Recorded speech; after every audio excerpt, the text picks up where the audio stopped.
Hi everyone, and welcome back to the channel. Today we're diving into something that has taken the whole internet by storm: the rise of AI-generated legacy simulations of deceased people.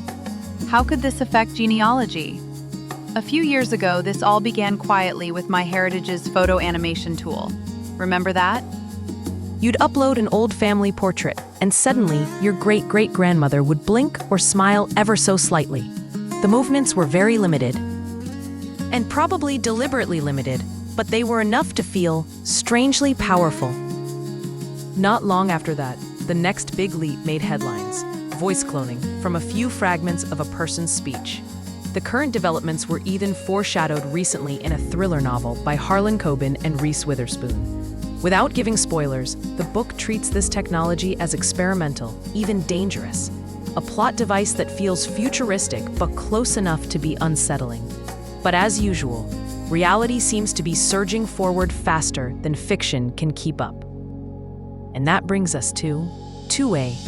Lately, there's been a lot of buzz around an app called Two-Way AI. Its selling point is simple and bold. It creates a digital avatar of a person with a synthetic voice and realistic face movement. The promotional materials suggests you'd gather samples from living relatives, your parents or grandparents, to generate these avatars. And on the one hand, that seems like the most ethically straightforward use case. They participate, they consent. But many internet pundits have been horrified by the rise of soulless simulations of living people. These opponents argue, among other things, that it's a form of necromancy, of summoning the dead, and that it interferes with normal human processes for dealing with grief and the absence of a loved one. Besides, anyone who uses the app may be chaining themselves to it forever, having gone to the trouble to create it. Who would ever cancel their subscription and delete grandma? There's a lot to unpack there, but naturally, the genealogist in me, and probably in many of you, can't help wondering, how long before people start creating AI versions of ancestors who lived in the 1800s, or the 1700s, or even earlier, ancestors for whom no voice recording exists, no video exists, and often no photos or personal writings either? Technically, we already can. AI can generate human-sounding voices without a single sample. It can create photorealistic faces and bodies from simple text descriptions. And it can simulate personalities based on patterns, not on real personal data. So yes, we could speak with our long-dead ancestors. But what we'd be speaking to is a fiction, a creative reconstruction, not a recovered identity. 2. Emotional connection. Some people might find it meaningful to put a face or a voice to an otherwise abstract name in a tree. Not authentic, but emotionally resonant. 3. Motivation for deeper research. An AI avatar might inspire viewers, especially younger ones, to explore real historical records, documents, and evidence. And that's a positive outcome for genealogy. Turning to the concerns, let's look at the issues that really deserve careful thought. 1. The illusion of authenticity. An AI ancestor speaks confidently. It feels personal. But for most ancestors, we simply don't know their values, their political views, their personality, their humor or temperament, their private thoughts. Yet an AI avatar would portray all of these things as if they were factual. This risks misleading not just casual viewers, but even future generations. 2. Ethics. Is it less problematic because they're long dead? Some might argue yes. There's no direct emotional harm to them or anyone who knew them. But others would say no, precisely because we know so little about them. Inventing traits and opinions becomes even more ethically questionable. It's the difference between reconstructing history and rewriting it. 3.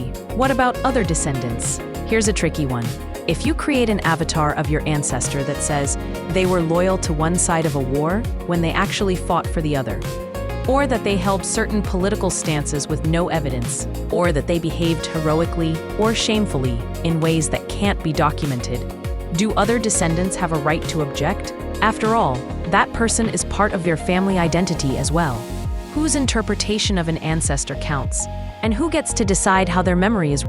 4. The danger of replacing family history with complete fiction. If AI avatars become the primary way future family members meet their ancestors, they may grow up believing the avatar's personality and opinions are historical truth. This could reshape or distort family history in ways that can't easily be undone. It could even have the opposite effect of that suggested above, diminishing rather than stimulating newcomers' interest in their ancestors, if they accept the avatars as fact and believe there is nothing further left to be learned. So, can AI-generated ancestors be done ethically? Maybe, but it will require transparency, and above all, restraint. Some guidelines might include always clarifying that the avatar is imagined, not historical, basing statements on real documentation whenever possible, avoiding controversial claims without evidence, treating the avatar as a narrator of the period in which they lived, not as the actual ancestor, consulting with relatives if the portrayal might be sensitive. In other words, use AI as a storytelling aid, not a substitute for genuine family history. Technology keeps moving forward, and genealogy will inevitably move with it. Tools like Two-Way offer both intriguing opportunities and serious questions. Are AI ancestors a bridge to the past, or a mirage that risks replacing reality with convenience? Are we honoring our ancestors by giving them a voice, or misrepresenting them by speaking through them? Feel free to share your thoughts in the comments. Would you create an AI avatar of one of your ancestors, or do you feel it crosses a line? Thanks for watching, and please remember to hit the like button and subscribe to this channel for more videos about genealogy topics. See you next time.